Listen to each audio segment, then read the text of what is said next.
Hello everyone, welcome back to my YouTube channel. तो आज बहुत ही इम्पॉर्टेंट टॉपिक पे हम लोग डिस्कस करने वाले हैं। ये आपका मूल्यांकन चैप्टर का बहुत ही इम्पॉर्टेंट क्वेश्चन है, जो कि मुझे लगता है कि हर एक स्टूडेंट को जो भी सेमेस्टर 2 में बीएड के सेमेस्टर 2 में है, उन्हें इन दो चीज़ में आपको डिफरेंसेस जानना चाहिए, दैट इज़ रचनात्मक मूल्यांकन एंड योगात्मक मूल्यांकन। ठीक है। अब जनरली मैं थोड़ा सा, अगर आप कॉमन सेंस यूज करोगे या थोड़ा सा प्रेजेंस ऑफ माइंड यूज करोगे, तो आप देखोगे कि जनरली अगर आपके घर में कोई भी बच्चा होगा तो आप देखते होंगे कि आप सुनते होंगे कि एफ ए टेस्ट हो रहा है, या फिर ए से 1 हो रहा है, एफ ए 1 हो रहा है, एफ ए 2 हो रहा है।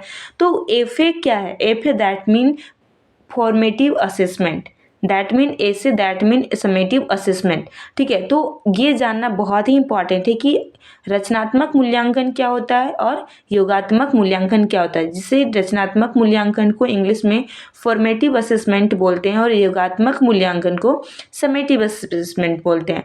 तो आज के इस लेक्चर में हम लोग इसका डिफरेंस समझेंगे कि दोनों में डिफरेंस क्या है। ठीक है। तो उससे पहले अगर आप चैनल पे नए हो तो चैनल को सब्सक्राइब कर लो, लाइक करो एंड शेयर करो, क्योंकि इस चैनल में आपको इसी तरह का इंपॉर्टेंट क्वेश्चन और इंपॉर्टेंट लेक्चर आपको प्रोवाइड करवाया जाता है। चलो अभी स्टार्ट करते हैं। तो रचनात्मक मूल्यांकन क्या है, योगात्मक मूल्यांकन क्या है? ठीक है। रचनात्मक मूल्यांकन को इंग्लिश में बोलते हैं फॉर्मेटिव असेसमेंट और योगात्मक मूल्यांकन को इंग्लिश में बोलते हैं समेटिव असेसमेंट। ठीक है। अब देखो, पहला जो पॉइंट है हमारा वह है कि यह शिक्षा प्रक्रिया से पहले या इसके दौरान किया जाता है।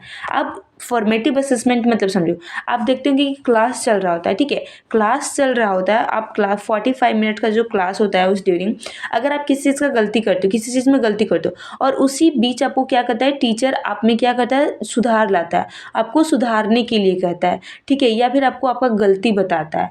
तो वो क्या होता है कि जो रचनात्मक मूल्यांकन होता है ना, जो फॉर्मेटिव असेसमेंट होता है ना, वो टीचिंग लर्निंग के ड्यूरेशन चलते रहता है। मतलब कि जो क्लास चल रहा होता है उसी बीच कि आपने बेटा ये गलत किया, ठीक है, आपको इस तरीके से इस क्वेश्चन को सॉल्व करना है। तो ये क्या होता है, ये रचनात्मक मूल्यांकन होता है जो क्लास के बीच में चलता है। और जो समेटिव असेसमेंट है, यह शिक्षा प्रक्रिया के बाद किया जाता है। अब देखो, यहाँ पे थोड़ा सा राइटिंग एरर है, तो आप इसको थोड़ा सा मैनेज कर लेना। तो पॉइंट पे आते हैं। तो यह शिक्षा प्रक्रिया के बाद किया जाता है। तो शिक्षा प्रक्रिया मतलब देखो, जैसे आप सेमेस्टर्स में पढ़ते हो, तो सेमेस्टर का जो टाइमिंग कितना है, 6 महीने का। तो 6 महीने के बाद ओवरऑल जितना आप पढ़े उसका एक क्या हुआ, एग्जाम हुआ। तो ये पूरा 6 महीना पढ़ने के बाद क्या हुआ, आपका एग्जाम हुआ। तो ये क्या हुआ, समेटिव असेसमेंट। जिसे आपका एनुअल एग्जाम होता है कि पूरा 1 साल पढ़ने के बाद आपका क्या होता है, एक एग्जाम लिया जाता है और उस एग्जाम से आपको ये डिसाइड किया जाता है कि आपने पूरा 1 साल कितना अच्छा से पढ़ाई किया। ठीक है। तो इसको हम लोग क्या बोलते हैं, समेटिव असेसमेंट बोलते हैं। नेक्स्ट समझते हैं, यहाँ पे थोड़ा सा फिर से राइटिंग एरर है, टाइपिंग एरर है। तो ये जो सेकेंड पॉइंट है, यहाँ पे आपका ये पॉइंट है कि जो रचनात्मक मूल्यांकन का जो काम है वो कमियों को जानकर तुरंत सुधार करना है। ठीक है। जो टाइपिंग एरर हुआ है उसके लिए एक्सट्रीमली सॉरी, बट मैं यहाँ पे आपको बता दे रही हूँ, आप इसको अच्छे से सुधार लेना। तो जो सेकेंड पॉइंट है यहाँ पे कि जो होता है रचनात्मक मूल्यांकन होता है, वो जो शिक्षा प्रक्रिया के दौरान जो कार्य चल रहा होता है उसमें जो कमियों को जानकर तुरंत क्या करना होता है, सुधार करना होता है। ठीक है। तो आप यहाँ पे लिखोगे कि शिक्षा प्रक्रिया या फिर शिक्षण कार्य के कमियों को जानकर ये क्या करता है, तुरंत सुधार करता है। सेकेंड पॉइंट, इसका उद्देश्य ये जानना है कि कोई शिक्षा कितना प्रभावी रहा। जैसे अभी मैंने डील किया कि जो 1 साल का जो एनुअल एग्जाम होता है, तो 1 साल के एग्जाम के बाद ये डिसाइड किया जाता है कि आपने पूरा 1 साल क्या पढ़ा है। तो वही चीज़ है कि इसका जो उपदेश होता है या फिर इसका जो उद्देश्य होता है, ये क्या होता है कि कोई भी शिक्षा कितना प्रभावी रहा। ठीक है। यहाँ पे उपदेश नहीं होगा, यहाँ पे उद्देश्य होगा कि इसका पर्पस क्या है। तो इसका पर्पस होता है कि आपने पूरा 1 साल या फिर पूरा 6 महीना आपने कितना पढ़ाई किया। ठीक है। इसमें छात्रों को फिर से एक्सट्रीमली सॉरी, क्योंकि फिर से टाइपिंग एरर हो गया है। तो यहाँ पे होगा इसमें छात्रों को कोई अंक अथवा ग्रेड। अब देखो, जो क्लास के दौरान जो आप में गलती कर रहे होते हो, ठीक है, या फिर जो भी आप के अंदर जो सुधार हुआ होता है, उसमें क्या टीचर आपको कोई भी ग्रेड देता है, कोई भी अंक या फिर कोई भी मार्क्स आपको करता है कि आपको इतना मार्क्स मिला या फिर आपको ग्रेड ये मिला? नहीं। तो क्योंकि उस टाइम पे कोई भी आपको ना ग्रेड मिलता है ना ही आपको कोई अंक दिया जाता है। तो ये क्या होता है, फॉर्मेटिव असेसमेंट इसको बोलते हैं रचनात्मक मूल्यांकन। लेकिन जो समेटिव असेसमेंट होता है, जैसे 1 साल के बाद जो एग्जाम होता है उसमें क्या मिलता है, ग्रेड मिलता है, उसमें मार्क्स मिलता है। ठीक है, तो योगात्मक मूल्यांकन क्या होता है, जिसमें ग्रेड मिलता है, मार्क्स मिलता है। जो फॉर्मेटिव असेसमेंट है इसमें समय कम लगता है, इसमें जो समय है वो कम लगता है, किसमें, फॉर्मेटिव असेसमेंट में। लेकिन जो समेटिव असेसमेंट है इसमें समय अधिक लगता है। ठीक है, क्योंकि पूरा साल भर लग रहा है। ठीक है, और साल भर के बाद आपका टेस्ट आया, आप अपने आप को जान पाते हो कि आपका कहाँ गलती हुआ है, फिर क्या सुधारने का जरूरत है। 5th नंबर पे कि इसमें निदानात्मक व उपचारात्मक प्रक्रियाएं शामिल होती है। जो रचनात्मक मूल्यांकन है, आप निदानात्मक और उपचारात्मक मूल्यांकन के बारे में पढ़े होंगे। अगर आपने नहीं पढ़ा है तो आप कमेंट करना, मैं आपको निदानात्मक, उपचारात्मक और उपलब्धि परीक्षण के बारे में एक सेपरेट वीडियो डालूंगी। तो जो रचनात्मक मूल्यांकन होता है वो निदानात्मक और उपचारात्मक प्रक्रियाएं इसमें शामिल होती है। लेकिन जो समेटिव होता है, समेटिव असेसमेंट होता है, इसमें क्या होता है कि उपलब्धि परीक्षा के रूप में कार्य करता है।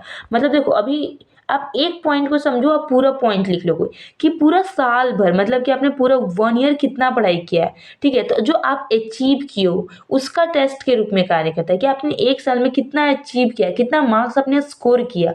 ठीक है, तो उसके रूप में कार्य करता है कौन, summative assessment. Get it, okay. So next point है, यह संपूर्ण शिक्षा प्रक्रिया के दौरान चलता रहता है। ठीक है, जैसे क्लास में कुछ आप गलती कर रहे हो तो टीचर आपको उसी बीच आपके में इम्प्रूवमेंट के लिए कहती है या फिर उसी टाइम सुधारती है। तो ये पूरा शिक्षण प्रक्रिया के दौरान ही चलता रहता है। लेकिन जो समेटिव असेसमेंट होता है, यह शिक्षा प्रक्रिया के बाद की प्रक्रिया है, कि पूरा साल भर आपने पढ़ा उसके बाद ये टेस्ट होता है। ठीक है, नेक्स्ट पॉइंट है, इसके आधार पर अल्पकालिक निर्णय लिया जा सकता है। जैसे देखो, आप गलती कर रहे हो तो तुरंत उसमें कुछ आपको आइडियाज बताया जाता है कि आप इस चीज़ को, जैसे कोई क्वेश्चन ही सपोज है, आप उसको बार बार क्या कर रहे हो, सॉल्व कर रहे हो, नहीं बन रहा है, तो टीचर वहाँ पे तुरंत आपको क्या करते हैं, आपको कुछ एक्स्ट्रा या फिर कुछ नया या फिर कुछ डिफरेंट आइडिया आपको बताती है। डिफरेंट आइडिया के बारे में आप जानते हो, डिफरेंट तरीके के बारे में आप जानते हो, वहाँ से सॉल्व करने का कोशिश करते हो। तो इसमें तुरंत क्या होता है कि निर्णय लिया जाता है, अल्पकालिक क्विक यहाँ पे डिसीजन लिया जाता है। लेकिन जो समेटिव असेसमेंट है इसमें क्या इसमें क्विक जो डिसीजन होता है या फिर जो अल्पकालिक निर्णय होता है इसमें नहीं लिया जाता है, इसमें दीर्घकालिक निर्णय लिया जाता है। ठीक है, नेक्स्ट पॉइंट है, इसका प्रयोग अधिगम के लिए आकलन के रूप में किया जाता है। देखिए, अधिगम के लिए आकलन और अधिगम का आकलन, इसमें ये 2 चीज़ को समझना होना बहुत ज़रूरी है। और ये 2 चीज़ आपको सीटेट एग्जाम में भी आपको बहुत सारे क्वेश्चन को सॉल्व करने में आपको मदद करेगा कि अधिगम के लिए आकलन। ठीक है, असेसमेंट फॉर लर्निंग और असेसमेंट ऑफ लर्निंग। तो जो फॉर्मेटिव असेसमेंट होता है वो असेसमेंट फॉर लर्निंग के लिए काम करता है, और असेसमेंट फॉर लर्निंग क्या होता है, जैसे कि अधिगम के लिए आकलन, मतलब सीखने के लिए आपको टेस्ट लिया जाता है। जैसे जो शिक्षण प्रक्रिया चल रहा होता है क्लास के दौरान, वहाँ पे क्या होता है कि आप कुछ गलती करते हो। ठीक है, आप कुछ गलती करते हो और वहाँ पे टीचर आपको क्या करती है, तुरंत आपको क्या करती है, असेस करती है, तुरंत आपको मूल्यांकन। यहाँ पे आपको कोई ग्रेड, कोई मार्क्स नहीं मिलता है, लेकिन आपका असेसमेंट होता है। किसके लिए, कि आप सीखो, आपके अंदर इम्प्रूवमेंट हो, उसके लिए यहाँ पे क्या होता है, तुरंत आपको मूल्यांकन किया जाता है। लेकिन जो समेटिव असेसमेंट होता है इसमें क्या, कि इसका प्रयोग अधिगम का आकलन, मतलब अधिगम का आकलन क्या करना, मतलब कि आपने कितना सीखा, ठीक है, उसका टेस्ट लिया जाता है। 1 साल में आपने कितना सीखा, अधिगम का आकलन, मतलब अधिगम मतलब सीखना, तो आपने जितना सीखा है ना उसका टेस्ट लिया जाता है 1 साल के बाद, मतलब जो एनुअल एग्जाम होता है, जो समेटिव असेसमेंट के अंदर आता है। लेकिन जो फॉर्मेटिव होता है कि अधिगम मतलब सीखने के लिए आपको टेस्ट आपको लिया जाता है।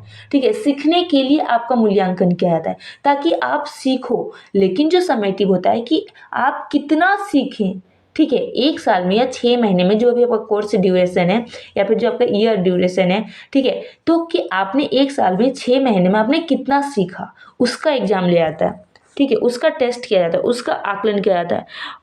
तो ये होता है समेटिव असेसमेंट। ठीक है। जो अधिगम का मतलब कि आपने कितना सीखा है उसका टेस्ट रहता है, लेकिन अधिगम के लिए सीखने के लिए ताकि आप सीखो उसके लिए आपका आकलन किया जाता है, उसके लिए आपका मूल्यांकन किया जाता है। तो इसको बोलते हैं फॉर्मेटिव असेसमेंट। ठीक है, तो आपको आई होप कि आपको ये लेक्चर पसंद आया होगा, ये छोटा सा वीडियो आपको अच्छा लगा होगा। एंड एक्सट्रीमली सॉरी क्योंकि यहाँ पे कुछ वर्ड्स टाइपिंग एरर हो गए हैं, तो आप इसको मैनेज कर लेना, मैंने अच्छे से बता दिया। होप नेक्स्ट लेक्चर में ऐसी गलती ना हो। Thank you. Keep watching, keep learning.